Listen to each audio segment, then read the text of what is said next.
नागपुरात गुजरात पोलिसांच्या सुरक्षा व्यवस्थेवर प्रश्नचिन्ह निर्माण करणारी घटना समोर आली आहे।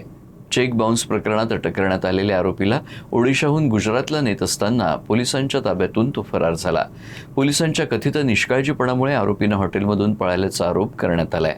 पोलिसांच्या ताब्यात असलेला आरोपी नेमका कसा पळून गेला याबाबत आता अनेक प्रश्न उपस्थित होत असून या घटनेमुळे पोलीस प्रशासनात खळबळ उडाली आहे। ही घटना नागपूरच्या तहसील पोलीस ठाण्याच्या हद्दीतील आहे। तक्रारदार हिम्मतभाई जिंजाला हे गुजरातमधील राजकोट शहरात पोलीस दलाच्या ए डिव्हिजनमध्ये पोलीस उपनिरीक्षक म्हणून कार्यरत आहेत। मिळालेल्या माहितीनुसार चेक बाउन्स प्रकरणातील आरोपीला ओडिशामधून जामीनपात्र वॉरंटवर अटक करण्यात आली होती। त्यानंतर गुजरात पोलीस त्याला खासगी टॅक्सीनं राजकोटकडे घेऊन जात होते। प्रवासादरम्यान पोलीस पथक नागपूरमधील एका हॉटेलमध्ये मुक्कामासाठी थांबलं।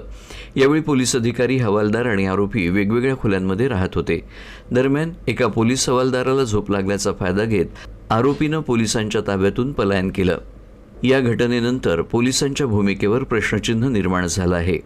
सीसीटीव्ही फुटेजमध्ये आरोपी हॉटेलमधून निवांतपणे बाहेर जाताना दिसत असल्याची माहिती समोर आली आहे। आरोपी फरार झाल्यानंतर गुजरात पोलिसांनी तहसील पोलीस ठाण्यात तक्रार दाखल केली। त्यानंतर नागपूर आणि गुजरात पोलीस संयुक्तपणे आरोपीचा शोध घेत असून शहरातील संभाव्य ठिकाणांसह शहराबाहेर जाणाऱ्या सर्व मार्गांवर तपास आणि शोध मोहीम सुरू आहे।